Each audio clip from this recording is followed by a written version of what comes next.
Buckley Belanger is a Liberal member of Parliament for the Northern Riding of Desnethé, Missinippi, Churchill River, and he is also Secretary of State for Rural Development, and he joins us now. Good morning. Good morning. How are you? Doing well, all things considered. I do want to ask you, though, you live in the north. Your riding of Desnethé, Missinippi, Churchill River covers a lot of ground there. What are you hearing and seeing from your constituents facing these current wildfires?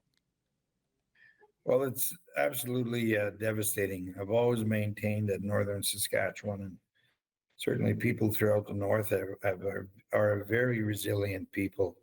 But this challenge with the fire situation is really testing that resilience, and and you can see why when you see children and families fleeing from their homes, being transferred as far as Ontario, and the loss of property, whether it's private homes, uh, businesses, cabins. These are things people invested their whole entire lives in, and to see them just you know up in flames, that must be a most difficult time. So one of the things I think is really important, as a representative from that area, we've grown accustomed to fires throughout our community, and my home community went through that several years ago, and it's not pleasant. It's really traumatic, and it's just something that people of Canada and Saskatchewan, should see, and see the challenges that they're facing, but to assure people of our country that the northern people are resilient, they're strong, but boy, they sure need somebody they can lean on. And so far, Saskatchewan and the rest of the country has come through. Mhm. What role does the federal government play in helping with the fire situation? There are many examples of how the federal government can help in this situation. I think it's important to note that there are some departments that are engaged already. Of course, you look at the Indigenous Services Canada, they became engaged immediately because they do have a relationship with the First Nations. Um, um, Certainly, the my office has been engaged pretty steady, and the Emergency Management Department, Minister Olszewski has come along, and she's leading the file, and she's done a tremendous amount of work. So I think overall we've had between 8 to 10 different departments that are involved. Two or three are engaged already, but clearly there's more things that the federal government can and will do to help Mhm. alleviate the issue. Has Premier Scott Moe officially asked the federal government for help? I can say with all effort that Saskatchewan has not yet requested federal help. Mm. Have you had any discussions with the premier yourself? Yes, we've had discussions. We had the opportunity to do a press release several days ago. It was important that because this area is my home riding, we wanted to get an update, and we wanted to share information with the uh, with the community as a whole, and with all the leadership as well. We wanted to sit down with the officials that were manning the fight to try and contain these fires. So it is really important that we're also there. So we toured the evacuation site. We met with several evacuees. We have spoken to Indigenous leadership, whether it's First Nations or Métis. We've spoken to local leaders. The Saskatoon mayor was at our function. We have also spoke with different agencies such as the Red Cross, and on the flip side, we've also certainly talked about how we can, as a federal government, respond. And I've spoken to many of my associate ministers out here to ensure that they're fully aware of what's happening back home. Hmm.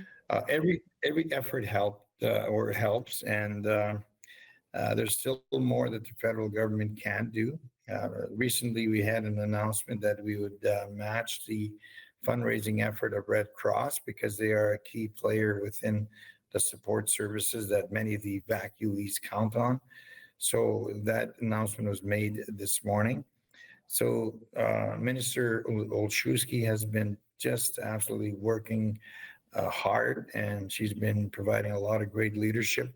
But again, I reiterate, there's more that we could do, Hmm. but Saskatchewan has not requested federal help yet. Hmm.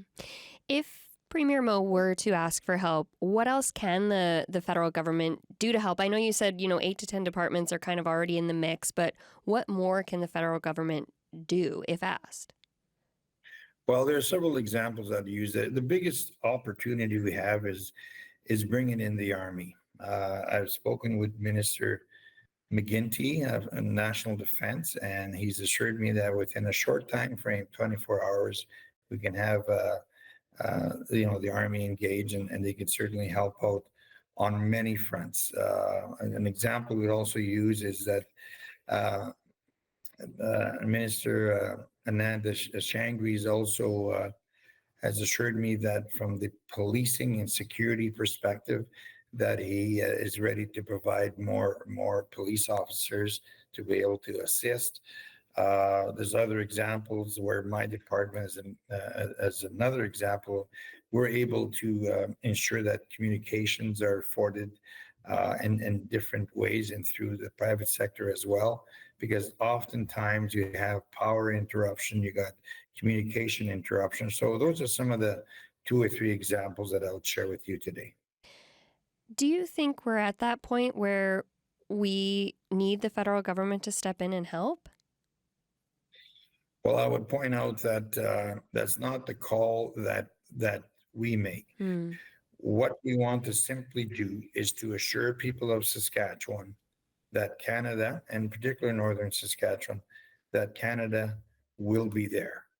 And during the visit I had back home, because it's my home riding, and we know most of the community, most of the people that are being displaced from all these communities. So it's really a personal challenge for me, to be here because I want to be home. I want to be amongst the people. Mm-hmm. But what we did last weekend is we talked to so many people, and the consistent message we gave at every meeting we went is the federal government is ready to help.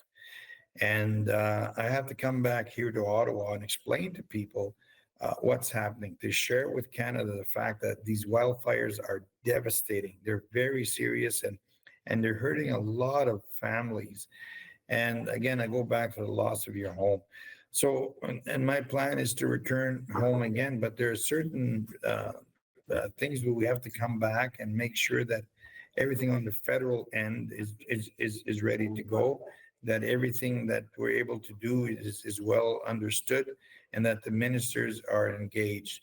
So in these 2 or 3 or 4 days that we're in Ottawa, everybody from our end is ready to go. And so then I return again and be amongst the people to make sure that they know we are ready. Hmm.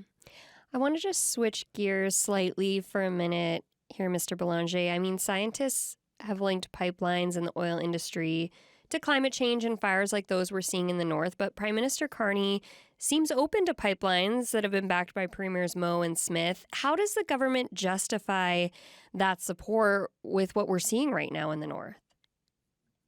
Well, obviously, I think the changing environment is something that a lot of people have been bringing forward in terms of national concerns, and of course, the federal government is also concerned.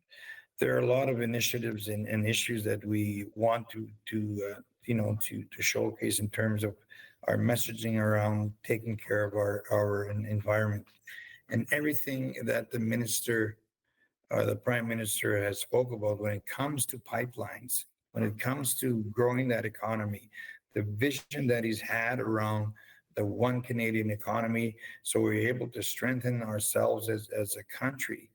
He's made reference to the fact that we're not going to do that at the expense of our environment. I think that he's made it very clear that environmental standards are paramount. And the other action that he's indicated is that First Nations and Métis communities will be involved.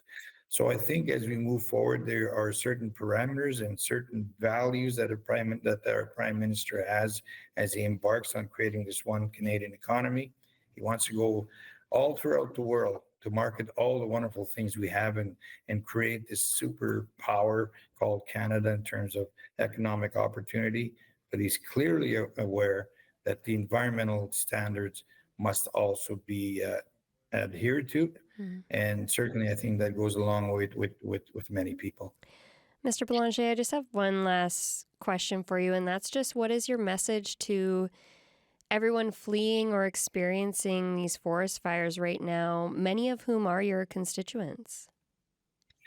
Well, obviously, as we've said time and time again, from the northern Saskatchewan perspective, I think our municipal entities, our villages, our towns, and our First Nations communities.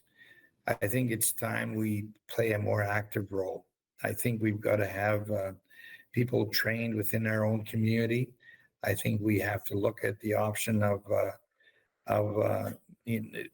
creating fire safe communities in general, perhaps equipping these communities.